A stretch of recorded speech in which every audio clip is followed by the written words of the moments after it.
You ask Tiger to solve. This deals with linear equations with one unknown. The final result is x equals 14. Let's solve it step by step. Simplify the expression. Group like terms. Simplify the arithmetic.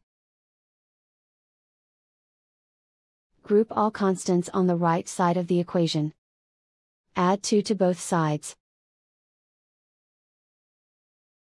Simplify the arithmetic.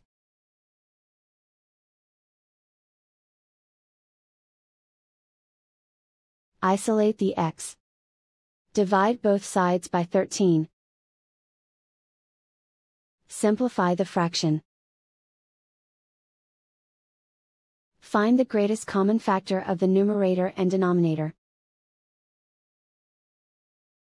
Factor out and cancel the greatest common factor.